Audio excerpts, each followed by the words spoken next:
အားလုံးပဲမင်္ဂလာပါနော်ဒီနေ့ကျွန်တော်ရဲ့သင်ခန်းစာလေးမှာဂျပန်စာလေးလာနေတဲ့ကျောင်းသားတွေအတွက်တကစ်ကိုအသုံးဝင်လာတဲ့ဂျပန်ကြီးယာဝိသေသနာတွေကိုဘယ်လို translate အသုံးပြုရမလဲဆိုတာလေးလာတော့ကြပါမယ်ကဲလုံးဝရှုပ်ထွေးမှုမရှိပဲအလွယ်ကူဆုံးနဲ့အရှင်းလင်းဆုံးပြအောင်အခုပဲစတင်လိုက်ကြရအောင်ဒီနေ့အတန်းမှာဘာတွေလေ့လာရမလဲဆိုရင်ပထမဆုံးဂျပန်ကြီးယာဝိသေသနာတွေကြောင်းအကြမ်းမြင်မိစမယ်ပြီးရင်တော့တခါတည်းရရင်နဲ့မကြာခဏဆိုတဲ့စကားလုံးလေးတွေကိုလက်တွေ့ဝါကြတဲ့မှာအသုံးပြုကြည့်ကြမယ်နောက်ဆုံးမှာတော့အားလုံးအတူတကွလေးချင်းကနေလေးလုံးကြမယ်ပေါ့နော်ဟုတ်ပြီအပိုင်းကျဂျပန်ကြီးယာဝိသေသနာတွေကဝါကြတဲ့မှာဘယ်လိုအလုပ်လုပ်တယ်လဲဆိုတာကိုအရင်ဆုံးမိတ်ဆက်ပေးပါမယ်အရေးကြီးဆုံးမှတ်ထားရမယ့်ရွှေစည်းမြင်တစ်ခုရှိပါတယ်အဲ့ဒါကတော့ဂျပန်ကြီးယာဝိသေသနာတွေကပါတီကယ်တွေလုံးဝမလွယ်အပ်ပါဘူးအဓိကကတော့ကြီးယာကိုဝါကြအစွန်းမှာထားပြီးသူတို့ကိုဝါကြရဲ့အချိုက်တဲ့နေရာမှာထည့်တုံလို့ရပါတယ်ဒါဟာတကယ်ကိုမိုက်တဲ့အချက်လေးပါပဲဒီလောက်ပြောင်းလဲပြင်းလို့ရှိတဲ့စကလုံးအစီအင်းဟာဂျပန်စာစတင်လေးလာသူတွေတော့တကယ်ကို super power တစ်ခုရလိုက်တယ်လို့ပါပဲနေရာမှာတော်မလန်ဆိုပြီးစိုးအင်းစရာမလိုပဲလုံးလုံးလတ်လတ်ထုံးနိုင်တာပေါ့ကဲအပိုင်းနဲ့တိုကီတိုကီလို့ခေါ်ခဲ့တဲ့တခါတည်းဆိုတဲ့စကားလုံးလေးကိုဘယ်လိုအသုံးပြုမလဲဆိုတာဆက်ကြည့်ကြရအောင်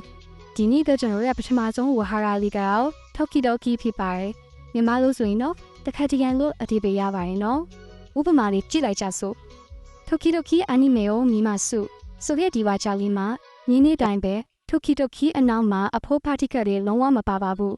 ရှင်းရှင်းလေးပါပဲပိုပြီးရှင်းတော့အောင်ကော်ဖီဆိုင်မှာကော်ဖီတောက်တဲ့ပုံစံ၃မျိုးကိုကြည့်ကြည့်ပါ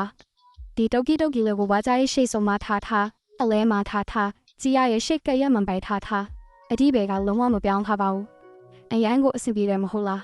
နောက်ထပ်ဥမာတစ်ခုအနေနဲ့ဂိုးစားလုပ်တဲ့အကြောင်းလေးပြောကြည့်ရအောင်တွင်းနဲ့တောင်းဖိုက်စားလာပြီနော်ဂိုးစားကိုတိုကီတိုကီစကရီမတ်လို့ပြောလို့ရတယ်လို့တိုကီတိုကီဂိုးစားစကရီမတ်လို့ပြောင်းပြောလိုက်ရင်လည်းအဒီဘဲကအတူတူပါပဲခေါ်ရိုက်တဲ့ဝါချက်မာရဲ့ဂီတဝိုးတရားထိုင်းမှာပဲတိုကီတိုကီကိုရူဖူရှိမတ်ဒါမှမဟုတ်ကိုရူဖူတိုကီတိုကီရှိမတ်ဆိုပြီးမျိုးလုံးသုံးနိုင်ပါတယ်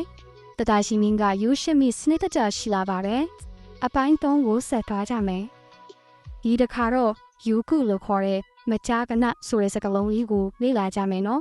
ဒုတိယမြောက်မှတာရမယ့်ဝဟာရလေးကတော့ယူကုပါသူကတော့မကြာကနလို့အတိတ်ပဲရပါတယ်အမီကုကီလို့တဲ့ဥပမာလေးခုကြည့်ရဟာဝါယုကုကုကီဥစကရီမတ်ကျွန်တော်အမီမကြာခဏကုကီလို့တဲ့လို့အတိတ်ပဲရပါတယ်ဒီမှာယုကုလေးကဈားထဲမှာတည်သက်စွာဝေးနေတာတွေ့ရပါလိမ့်မယ်